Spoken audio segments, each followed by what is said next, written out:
Vilken utsikt. Ja, det är trevligt. Det blir fina lägenheter här uppe. Välkomna till en presentation av kvartal 2 2019. Wallenstam fyller ju som sagt 75 år i år. Och det vill vi uppmärksamma på olika sätt. Här står vi i en fastighet, Sten Sturegatan, som min far byggde för 50 år sedan. Nu genomgår fastigheten en totalrenovering där vi moderniserar alla befintliga lägenheter plus att vi bygger på 4 våningar på samtliga hus och skapar 100 nya lägenheter mitt i hjärtat utav Göteborg. Dessutom bygger vi kommersiella lokaler i markplan så vi tillsluter kvarteren. Det känns som ett väldigt roligt projekt, inte minst ur ett historiskt perspektiv. Wallenstams verksamhet går fantastiskt bra. Det följer precis de planerna som vi la upp i höstas när vi satte vårt mål med 40 kronor ökat substansvärde på 5 år.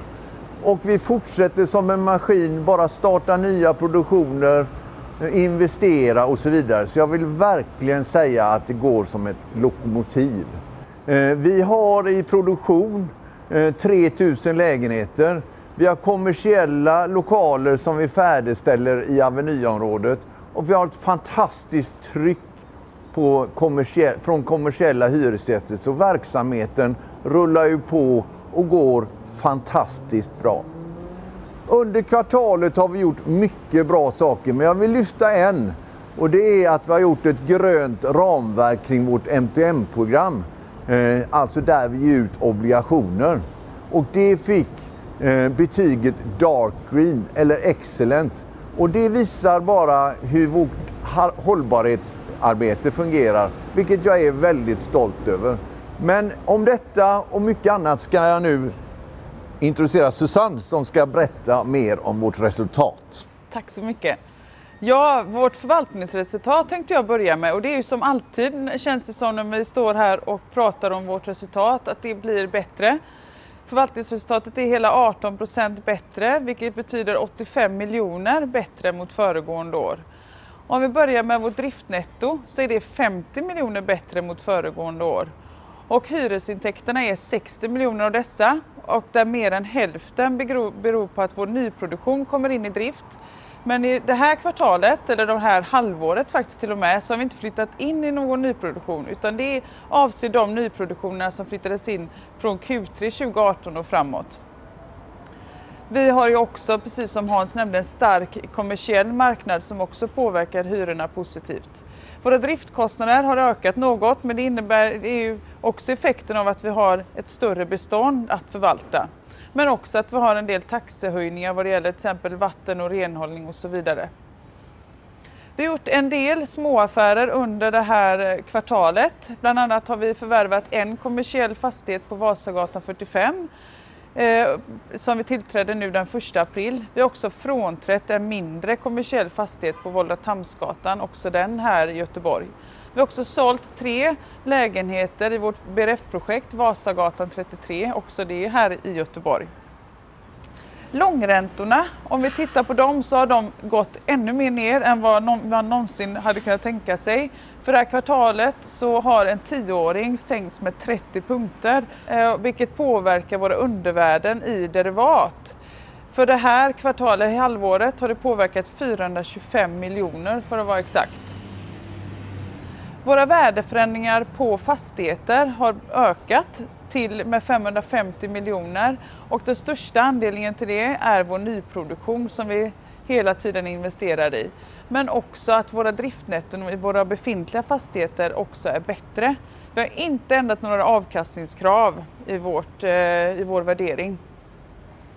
Vi har investerat hela 1,6 miljarder under det här första halvåret, bland annat i det här fina projektet där vi står nu. Vi har också startat ytterligare 165 lägenheter och 20 000 kommersiell kvadratmeter yta i Kallebäck under det här kvartalet.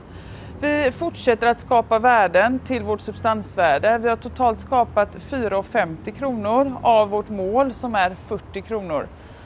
Så verksamheten rullar på bra, som du sa innan Hans, så jag håller bara med. Det är väldigt spännande. Det är väldigt roligt att höra att verksamheten bara rullar på.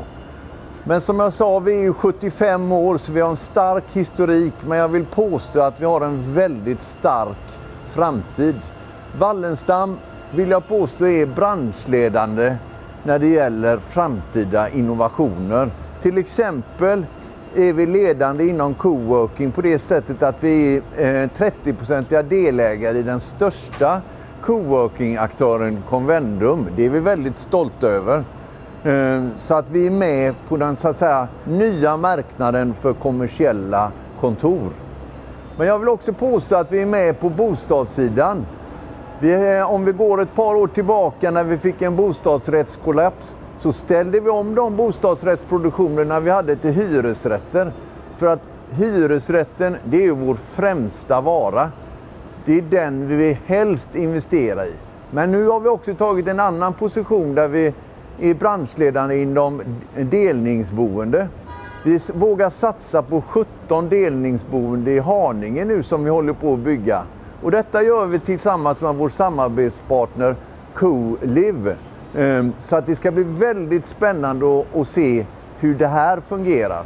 Men det kan vara ett nytt koncept som gör att till exempel man kan flytta hemifrån och få en mer effektiv kostnad så att vi kan erbjuda fler att bo i Wallenstams fastigheter på detta sättet. Det gör mig jättestolt. Det är ett jättespännande projekt som det ska bli spännande att följa. Med dessa ord vill jag tacka dig Susanne och tacka er för att ni ville vara med och lyssna på oss. Tack så hemskt mycket. Tack.